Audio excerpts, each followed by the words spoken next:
Hey guys! Welcome back sa aking channel. This is Master Renz. So sa videong ito, manonood tayo kay The Darkest Secret. Na ang pamagat ay 5 terrifying videos that you won't be able to watch until the end. Ako, tignan natin kung kaya natin tapusin hanggang dulo. So mag-subscribe kayo dito kay The Darkest Secret. Saka syempre, mag-subscribe kayo sa aking channel na Master Renz. At pakiclick na rin po ang bell button para lagi tayong magkasama sa panonood. So shoutout sa mga subscribers ko dyan, saka sa mga viewers. Thank you so much po. So, huwag na natin patagalin to. Let's go sa go. What do you normally do when watching horror videos? Do you cover your Tatakot. ears, break out in a cold sweat, or perhaps do the most common thing of all, cover your eyes and look away? Well, this video will bring you the most frightening clips that I assure you it will be hard to see in its entirety. Are you ready? Yes, I'm Well, ready. I challenge you to watch till the end. My name is Leonor Clay.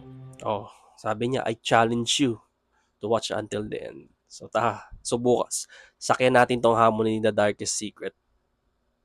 And this is The Darkest Secret.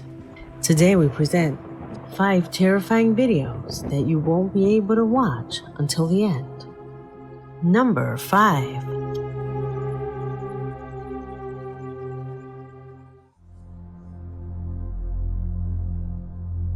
It is not the first time that you have heard me say that the paranormal can happen to anyone and at any time. While the recording by the Montenegro family will make you shudder with the mere possibility that something like this could happen to you too. In the subscriber's email, he says that one day when he arrived at his workplace, he noticed that some coworkers had had a small birthday celebration, a situation that bothered him since they did not clean up afterwards. It upset him so much that he sent a video to the WhatsApp group expressing his discomfort concerning the situation. However, all this became pointless when they asked him who he was with. Surprised, he asked them who they were referring to, since there was no one else there. What was he referring to? See for yourself. Ano kaya yun? ¿Ustedes qué piensan? ¿Que yo me voy a tener que poner a fregar toda esta porquería de cosas que dejaron aquí? Toda la cocina me la dejaron sucia. Mira todo esto. Uy, Hombre, yo no voy a ponerme a hacer nada de esto, así que agarren.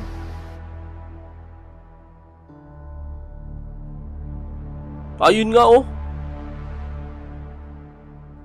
Hala. Oh, ayun oh. Yee. Ang creepy nun ah.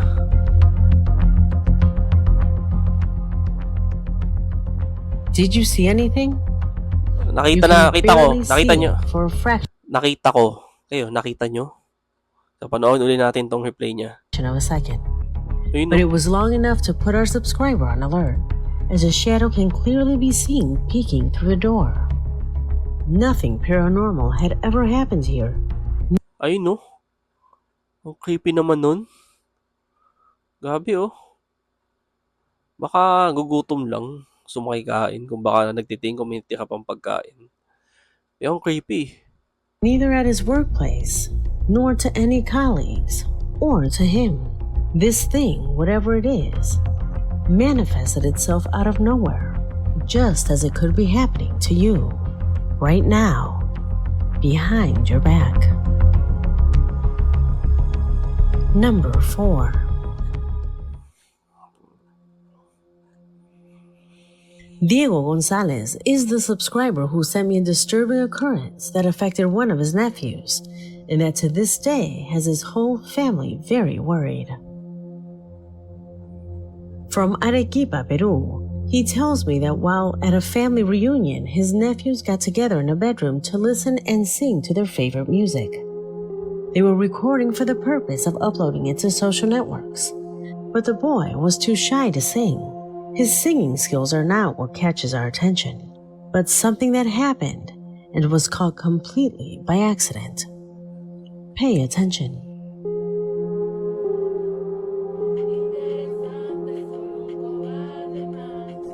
Uy!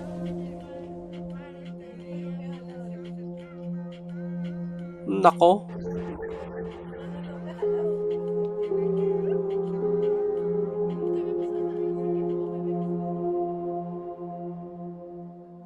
They were Tingnan yung jacket affirms ah. that the Tingnan yung little jacket. boy Yung had hood ng told him bata. before that, without knowing why he felt uncomfortable during the entire get-together. He felt negative vibes, so he told his parents that he wanted to leave. That is until his cousins invited him to listen to music. In fact, for a second you can notice how the boy looks at his cousin as if she had been the one who pulled on his shirt. However, as you can Ayun no. see, the video completely rules out that possibility. This video never reached social networks. It went directly from their cell phone into my possession. Mahihap dayain yun ah.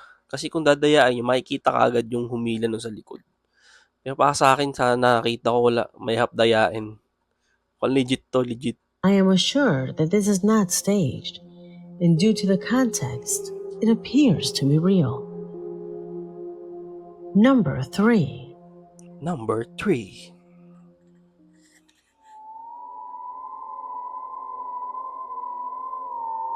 As you know, we have already mentioned shocking recordings captured on roads and highways, clips that are mostly recorded at dawn and on desolate roads.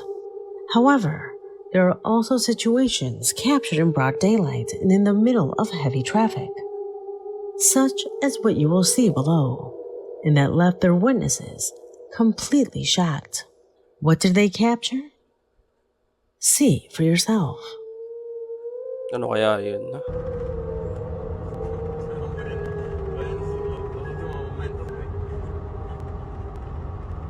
Uy, may bata.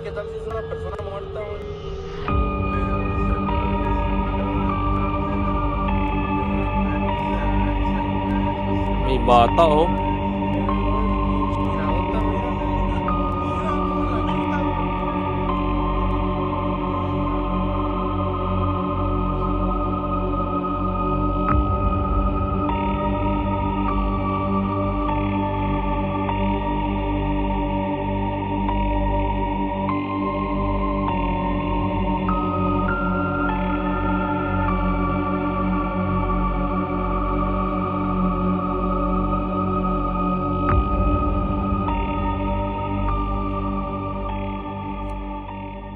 Although they cannot be sure, for them the face that can be seen through the rear window of the ambulance is not human, because the features are too distorted for a normal face.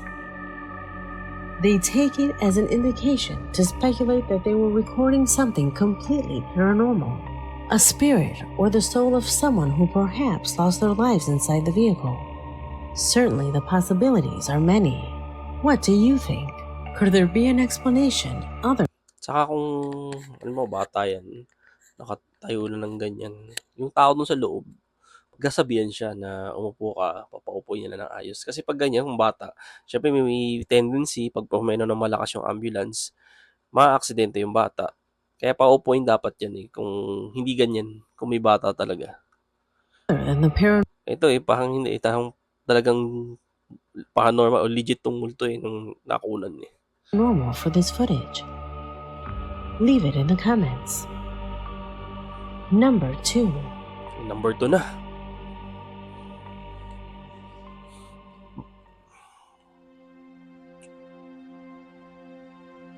Theoretically, it has been shown that time travel may well be possible.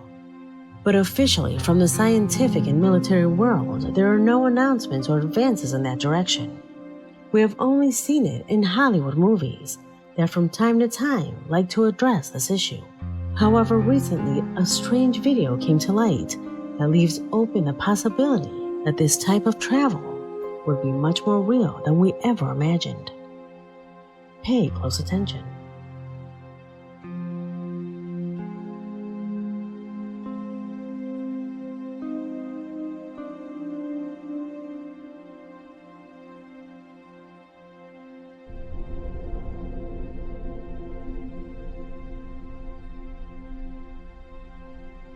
Ano kayo lalabas dito?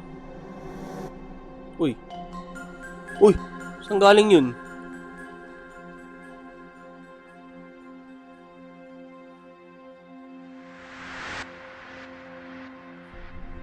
Parang nahulog sa sasakyan.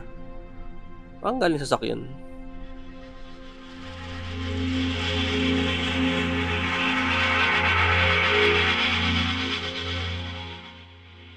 This is what happened on a rainy afternoon in the streets of Hong Kong. Until now, nobody knows where that young man who falls to the ground come from. Parang It was galing sa thought that he sasakyan. had fallen from the car. It was also said that he had fallen from the elevated highway, but none of this has been confirmed, giving rise to innumerable theories, within which the most pronounced and accepted by all is related to a time traveler who for some reason ended up in that place. Katakot yung ganun, no? Yung lalabas, yung ganyan, kung naman time travel nga yan. Tapos lalabas ka ng ganyan, tapos paglabas mo, biglang may mabilis sa sakin, pasasagasaan ka. Delikado to, delikado yung nangyari, oh. Could this recording be the empirical demonstration of this type of travel? Tell me, what do you think? Baka naman nahulog sa sasakyan. Galing sa sasakyan talaga. Tapos sa labas kasi wala siyang pamasahe. Number 1.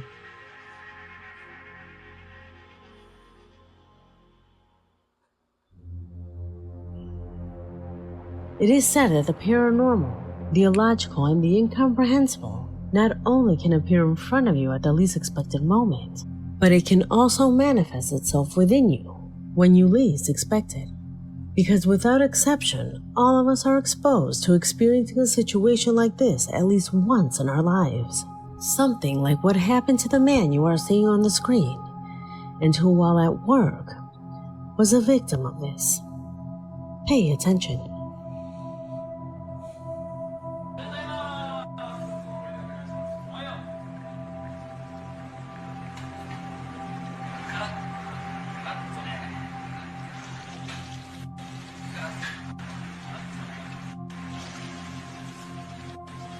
Ano kayo niluluto nyo?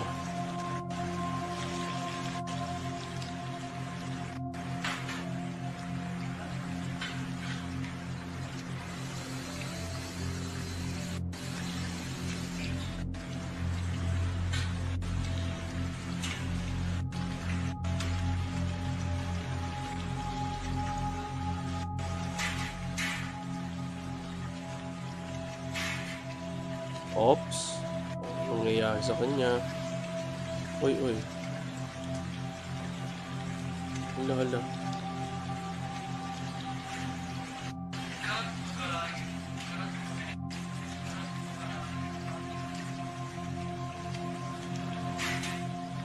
Oo, anong nangyayari? Uy. Hala.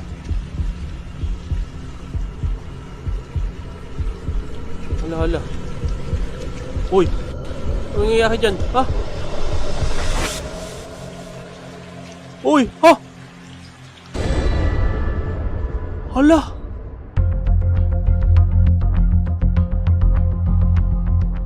Unfortunately, Ang creepy nun, ha? Ano kaya nangyari dyan? Grabe yun na gumanong-ganon, tapos hindi kasi napian na to. cannot show you when this man puts his head in the boiling oil.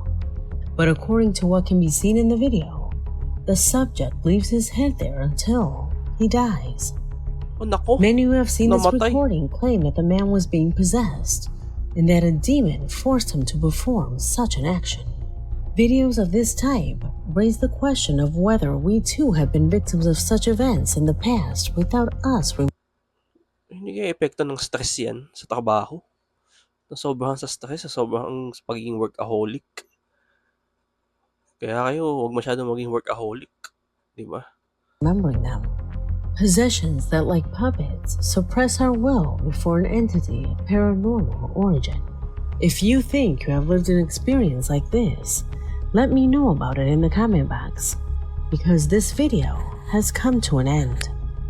My name is Leonor Clay, and this was The Darkest Secret.